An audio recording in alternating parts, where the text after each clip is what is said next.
Proie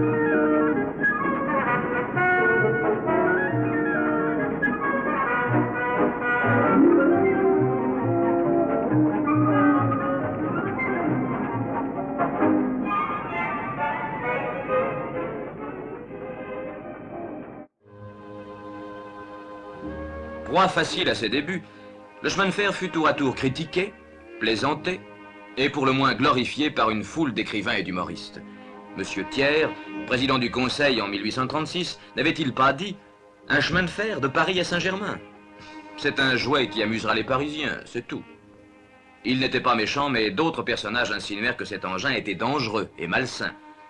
C'est sur la foi de ces polémiques qu'il fut interdit au roi Louis-Philippe d'inaugurer l'embarcadère de Saint-Germain le 24 août 1837.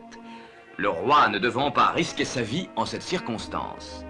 Ce fut donc la reine Marie-Amélie qui tenta l'aventure au nom de son royal époux.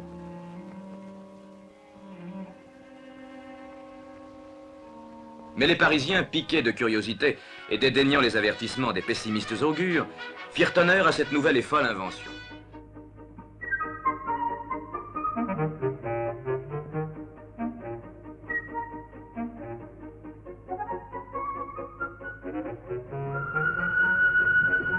Un coup de sifflet au loin.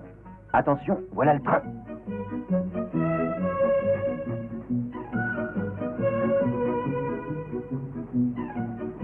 Ce monsieur dans la charrette, notaire de son état, et qui, accompagné de sa famille, peste derrière la barrière, allait justement à la gare prendre le train qui vient lui couper la route.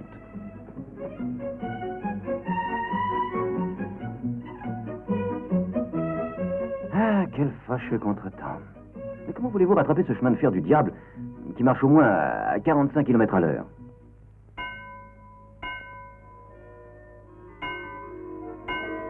Le train étant signalé, on ouvrait toutes grandes les portes de l'embarcadère, comme disait mon grand-père.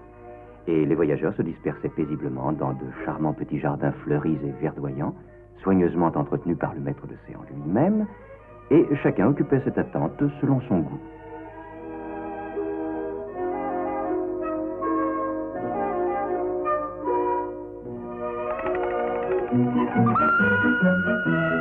Un coup de sifflet impératif annonçait le train, dont l'arrivée impressionnante et majestueuse troublait la quiétude et interrompait les distractions de tout un petit monde qui pourtant l'attendait.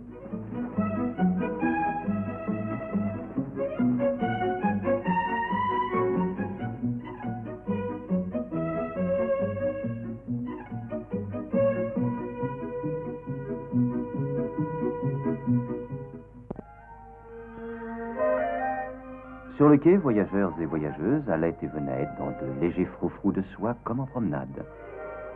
Heureuses années où rien ne laissait présager l'animation bruyante de nos gares d'aujourd'hui et qui n'étaient troublées que par quelques attractions plus ou moins imprévues.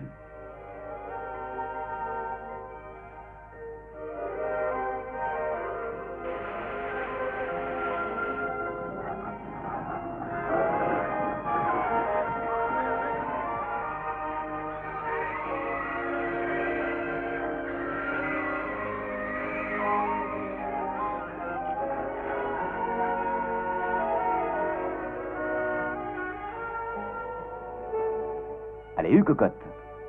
Pour arriver avant le départ du train, c'était vraiment une course contre l'horloge de la gare.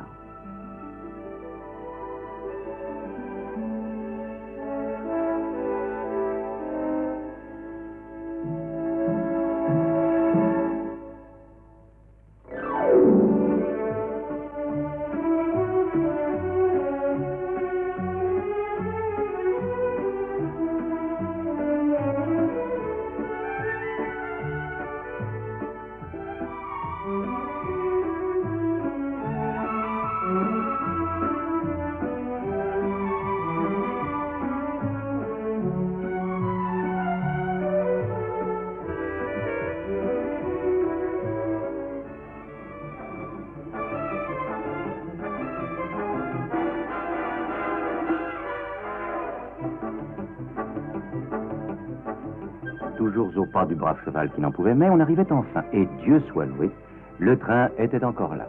Mais il fallait faire vite. Ce qui n'empêchait pas d'apporter de regrettables perturbations à l'ordonnance sacro-sainte du départ.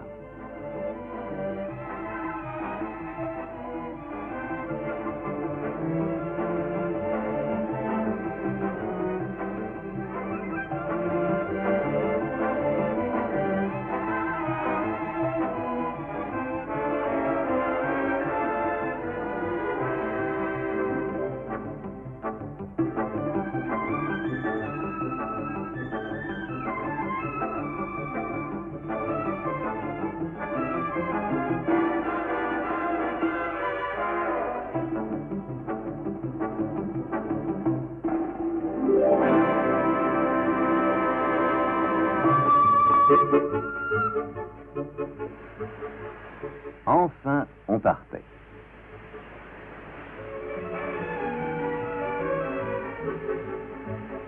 La jument noire, comme l'appelaient les paysans de ce temps-là, fière de son souffle empanaché de fumée et de ses moustaches de vapeur blanche, entraînait ses voyageurs dans ce qu'il était convenu d'appeler la grande aventure du siècle.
Quelle mouche piquait encore l'honorable tabellion déjà si éprouvé par son infortune. Cette lettre urgente qu'il devait remettre sans faute à l'administration des postes. Personne ne la lui avait rappelée. Ah, les femmes. Pauvres femmes. Ainsi cheminait le petit chemin de fer d'autrefois, avec ces voyageurs qui, au fond, avaient les mêmes préoccupations et les mêmes espoirs que ceux qui circulent dans nos modernes rapides.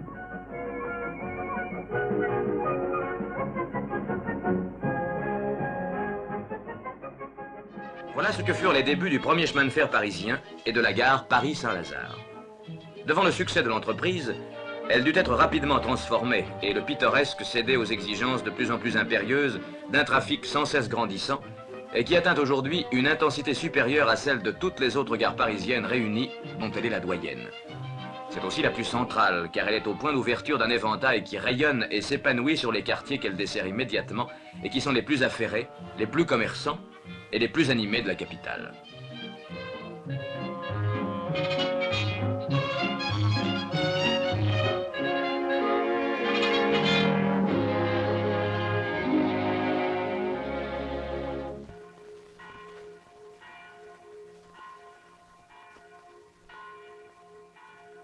Un jour comme les autres se lève sur Paris tout engourdi de sommeil. 5 heures du matin. Les premiers trains arrivent à la gare Saint-Lazare dans une ambiance relativement calme, amenant de Versailles, de Saint-Germain, d'Argenteuil et de plus lointaines banlieues encore les premiers travailleurs, tandis que d'autres, désertant Paris, se dirigent vers les grands centres industriels de la périphérie ouest.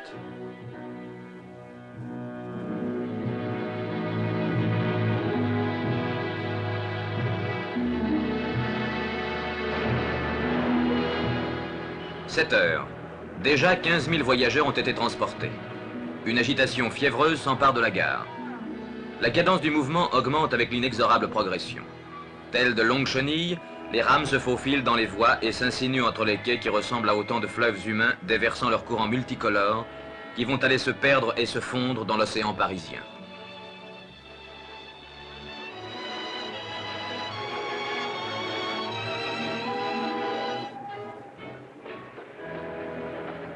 En 60 minutes, plus de 40 000 voyageurs ont pris place dans les trains mis à leur disposition. Vendeuses, courtiers, commerçants, midinettes, artisans, employés, enfin tout ce qui fait Paris et n'est pas de Paris se retrouve, se croise, se heurte et se mêle ici dans un bourdonnement de ruches affairées.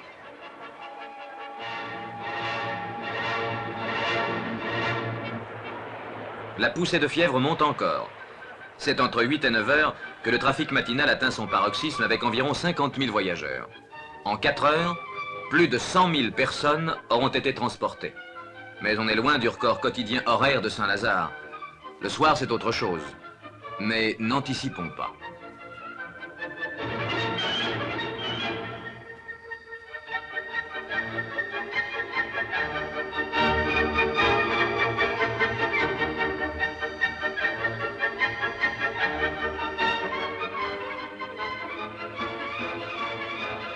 Un peu avant 9 heures, les derniers flots s'écoulent sans hâte et presque subitement l'agitation disparaît, faisant place à un calme tout relatif.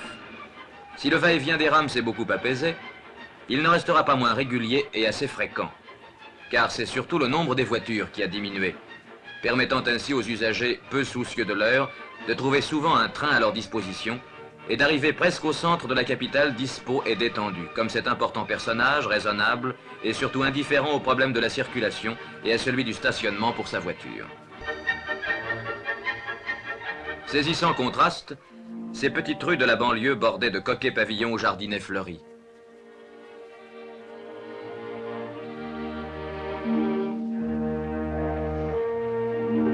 Toute vie semble avoir disparu. Même dans ces grands immeubles où réside toute une population laborieuse, le calme s'est installé. C'est d'ici et de là que sont partis tout à l'heure et reviendront ce soir les voyageurs sans bagages du travail quotidien. Sur toutes ces terres qui furent verdoyantes et boisées, jadis parcourues par le petit chemin de fer de Saint-Germain, où il y a quelques décades encore les maraîchers arrosaient choux, salades et poireaux, ce sont aujourd'hui des cités et des villes presque entières, véritables fourmilières humaines qui ont été construites ou se construisent, augmentant ainsi de façon prodigieuse d'année en année la densité d'une population toujours croissante. Ceci pose au chemin de fer un problème de transport sans cesse renouvelé. C'est aussi, et c'est encore dans la banlieue de la région parisienne desservie par Saint-Lazare, que sont installées quantité d'usines les plus diverses, et une grande partie de l'industrie automobile constamment en évolution.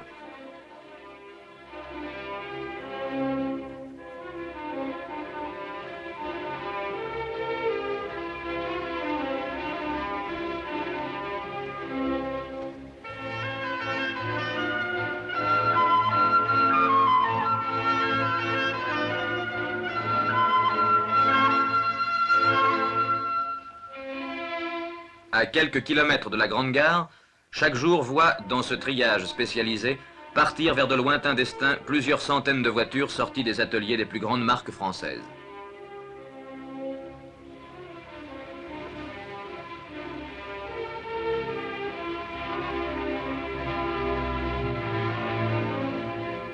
L'heure tourne.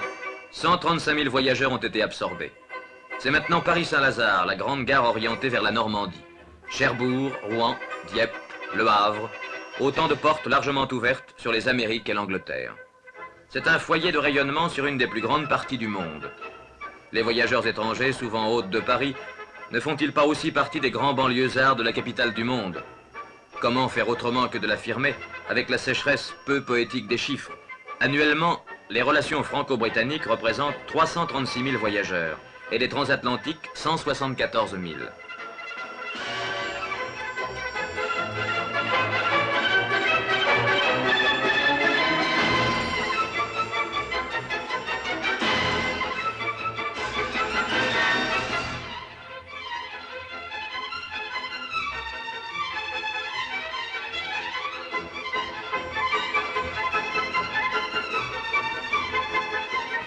Tous ces voyageurs partent, plus ou moins joyeux, mais toujours avec une espèce de petit regret nostalgique. Ah, Paris.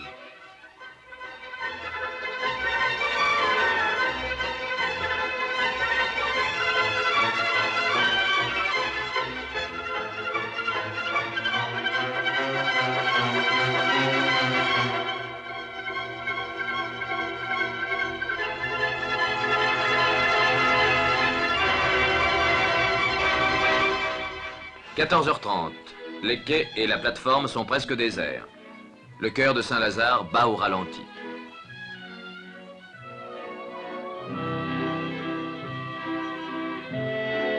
Dans les cabines d'aiguillage dirigeant entrée et sortie, le calme a succédé à l'activité. C'est la trêve de l'après-midi. Si l'on peut appeler trêve la période qui voit circuler tranquillement jusqu'à 18h plus de 95 000 voyageurs.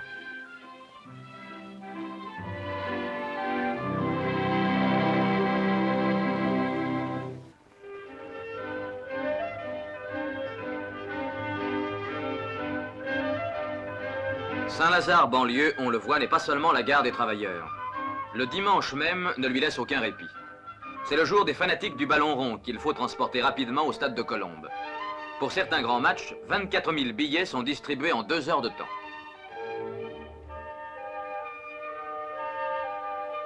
Payant leur tribut à la desserte d'une banlieue riche en souvenirs historiques, Les trains emportent dans leurs flancs provinciaux et touristes vers Saint-Germain et son château, qui furent, avant Versailles, la principale résidence royale des environs de Paris.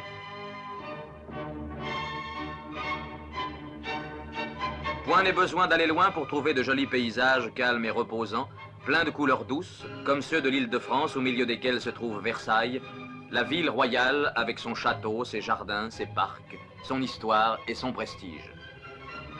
Mais les dimanches d'été, ce sont surtout les Parisiens de Paris avides d'air pur qui se pressent vers les rames de banlieue afin d'aller goûter dans les bois de Chaville, de Saint-Cloud ou de Marly un repos bien gagné.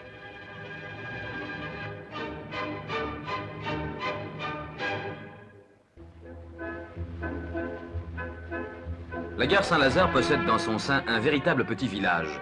C'est la galerie des marchands, avec tous ses commerçants et un cinéma, qui offre aux voyageurs toujours pressés et aux chalands qui se bagnaudent leurs services et leurs distractions.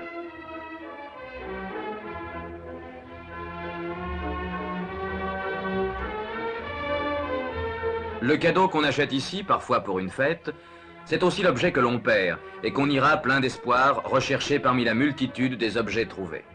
C'est ici le spectacle d'un bazar où rien n'est à vendre. Voici des casiers bourrés d'articles qui feraient la joie de la brocante. Un empereur et un dieu s'y côtoient, perdus en ce milieu profane et terre-à-terre, parmi les choses les plus étonnantes et les plus inattendues, oubliés au hasard du voyage, dans un train, sur un quai, par toute une humanité distraite.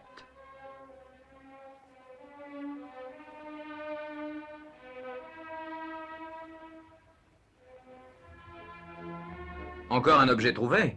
Non, ce gentil bébé se repose tout simplement au centre d'accueil de l'enfance, mis à la disposition des mères de famille qui voyagent.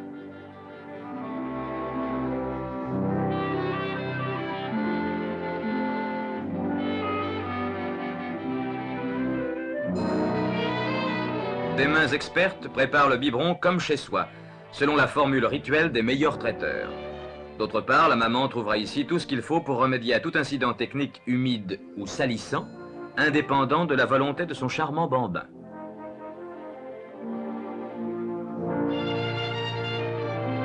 Sur la place du Havre, les pigeons vivent leurs dernières minutes de tranquillité de la journée. 6 heures du soir, on ferme, c'est pour la majorité des magasins, bureaux et ateliers la fin du travail quotidien.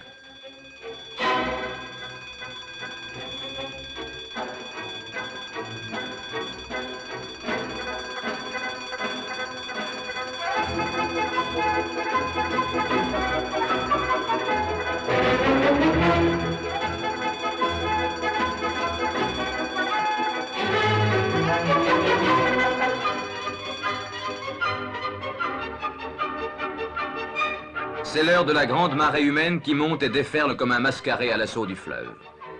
C'est l'heure des gens pressés de goûter un repos bien gagné, loin des bruits de la grande ville. C'est l'heure des rendez-vous et celle de ceux qui n'ont pas rendez-vous. C'est l'heure de tout le monde, c'est l'heure de la foule. Toujours la foule de chaque jour à la même heure. Une foule de gens qui se connaissent et s'ignorent à la fois. Une foule qui marche, qui piétine et monte vers la salle des pas perdus.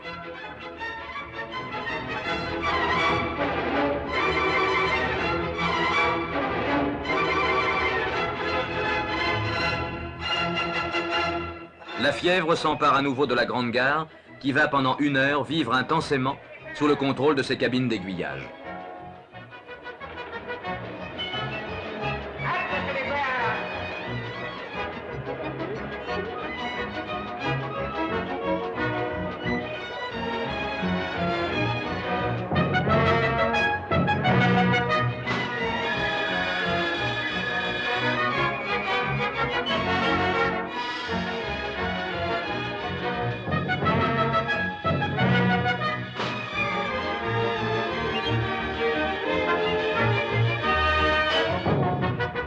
Déjà, loin du tumulte, les premiers libérés du travail arrivent chez eux.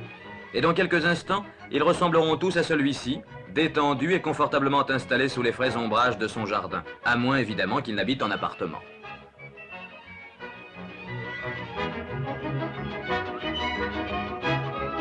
Et la foule, toujours la foule, irrésistiblement attirée. À la fois spectateurs et figurants, les habitués de Saint-Lazare continuent à jouer leur vrai rôle dans le vrai décor d'une vraie pièce et dont la mise en scène est réalisée par le naturel de chacun. Le rythme va crescendo jusqu'au galop, scandé par le bruit des pas et des trains.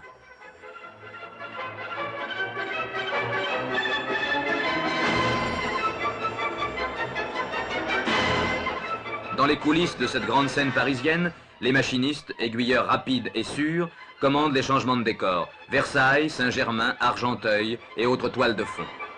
Lorsque les horloges et les pendules finiront de grignoter la 60e minute de cette heure cruciale, plus de 67 000 voyageurs auront été transportés par les 141 trains mis en route à la cadence d'au moins 2 par minute.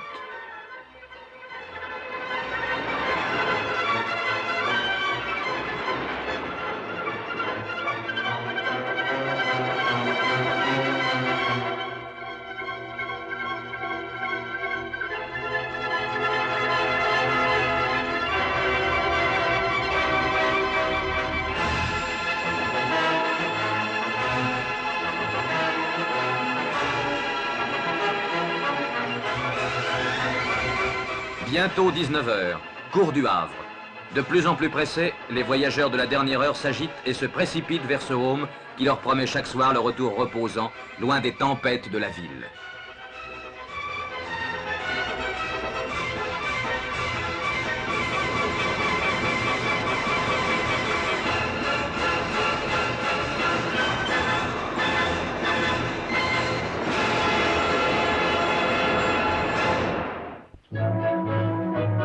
La nuit est revenue. Au milieu de la féerie multicolore des enseignes lumineuses, la gare Saint-Lazare s'est assoupie.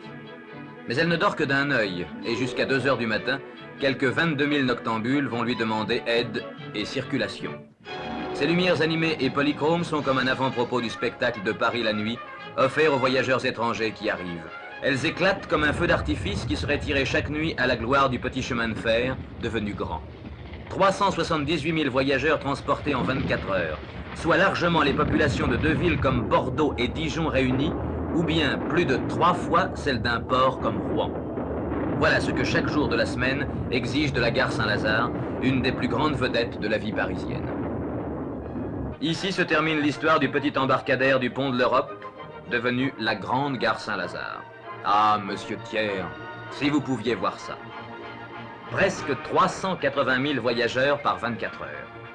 Et ce n'est pas fini, car l'avenir est plein de promesses d'expansion.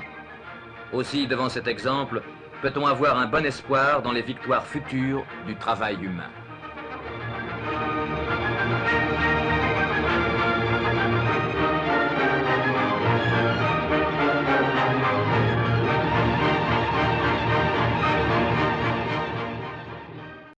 On travaillait ferme sur la ligne de Paris à Rouen, qui franchit plusieurs fois la Seine sur des ouvrages importants, dont tous avaient suivi de graves destructions.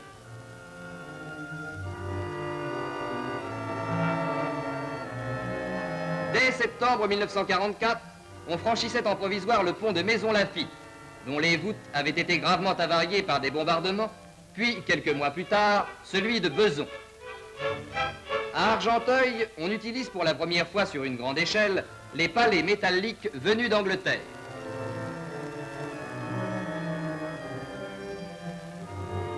Près de Pont de l'Arche, un pont sommaire construit par les Anglais mais trop bas pour la navigation doit être remplacé.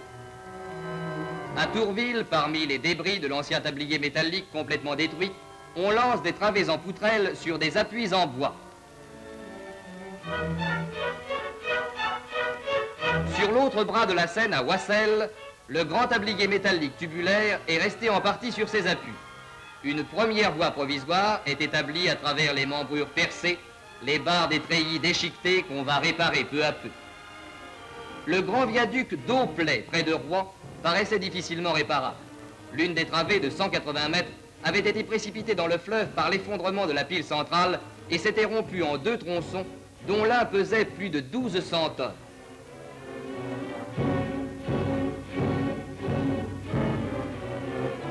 Après quelques réparations de pièces essentielles, on a procédé au relevage, opération particulièrement difficile et délicate ici, en raison de l'importance de la masse à soulever. Les 2 tronçons ayant été rétablis à leurs niveaux anciens, maintenus en partie sur des palets et reliés par de petits tabliers provisoires, les trains passaient à nouveau le 8 septembre 1945, rétablissant enfin l'itinéraire direct de Paris à Rouen.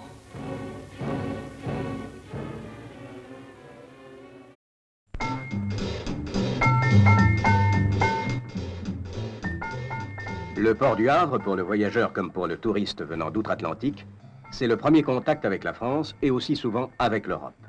Les passagers du paquebot France vont quitter, peut-être à regret, ce palace flottant pour se diriger vers les trains spéciaux, dits transatlantiques, qui les emmèneront à Paris.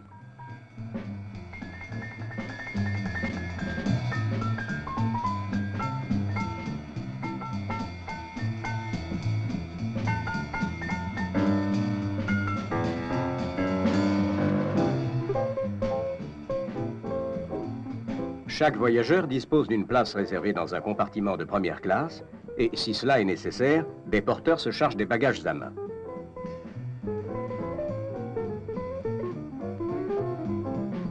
Les opérations de police ayant eu lieu avant le débarquement, on peut prendre place dans le train sans aucune formalité. Les malles et gros bagages sont chargés dans les fourgons et seront examinés par la douane à l'arrivée à Paris-Saint-Lazare.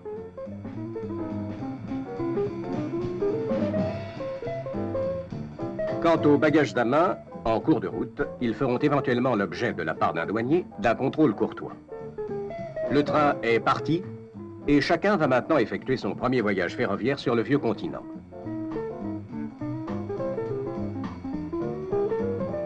Un interprète peut donner éventuellement tous les renseignements nécessaires.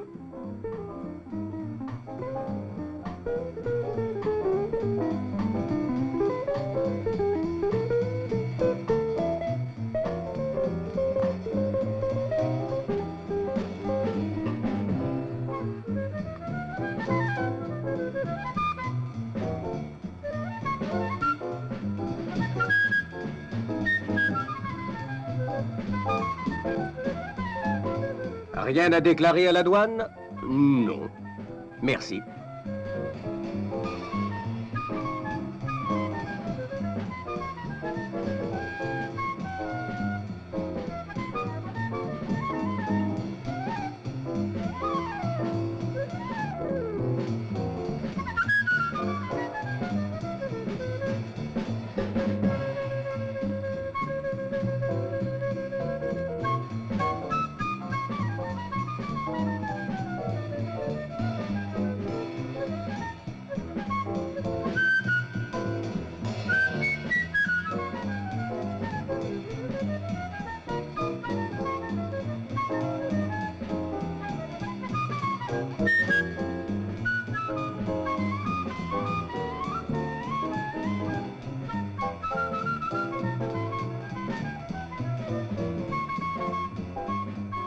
Après un voyage court et confortable, voici la basilique du Sacré-Cœur de Montmartre.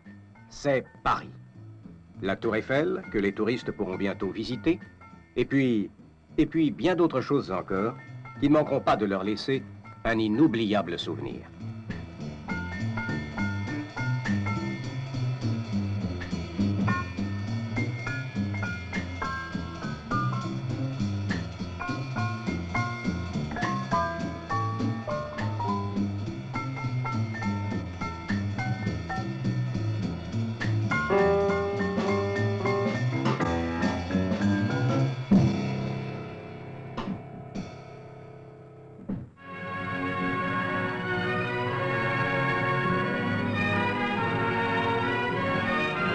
Le train quitte bientôt l'importante cité du Nord pour rallier la riante Normandie.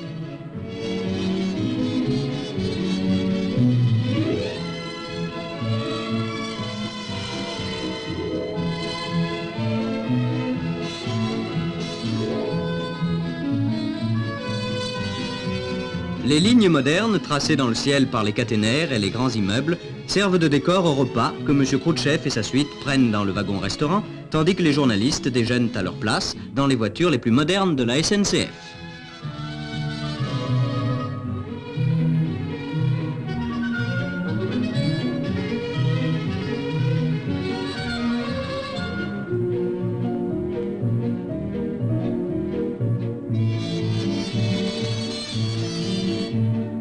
Alors qu'après Corby, l'attraction vapeur a repris ses droits, M. Khrouchtchev surgit inopinément dans une des voitures mises à la disposition des journalistes et tient une conférence de presse improvisée. En quelques minutes, le contenu du train spécial est aggloméré autour de M. Khrouchtchev, ce qui provoque quelques scènes pittoresques.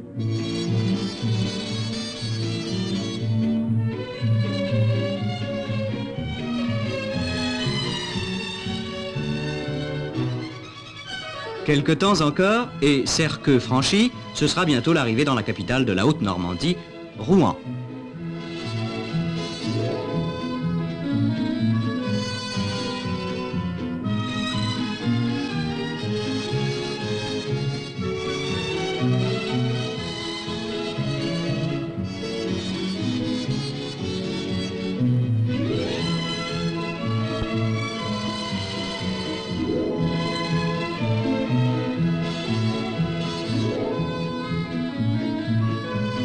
Et c'est à Rouen que nos hôtes soviétiques, au terme de leur voyage ferroviaire, ont quitté ce train devenu familier pour une courte visite dans la ville-musée.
Sur voie numéro 16, Turbotrain, première et deuxième classe, à destination de Caen et Cherbourg.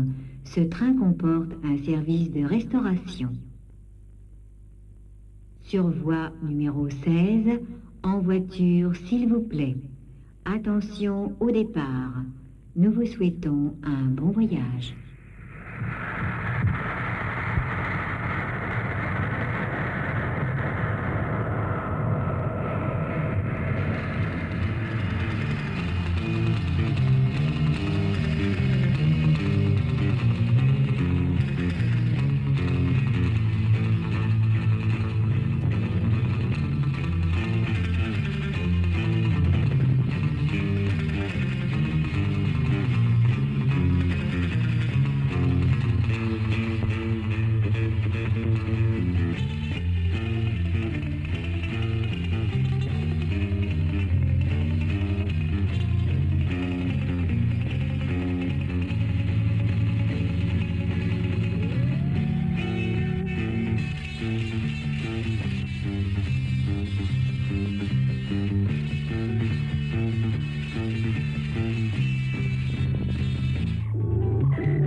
Fille de l'air, la turbine à gaz a un beau jour voulu descendre sur Terre.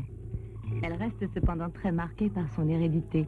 Svelte et légère, elle se contente de peu d'espace et délivre, malgré son faible encombrement, une grande puissance. Aussi affirme-t-elle un goût particulier envers les trains automoteurs qui, sur les lignes non électrifiées, se destinent à une desserte rapide et cadencée.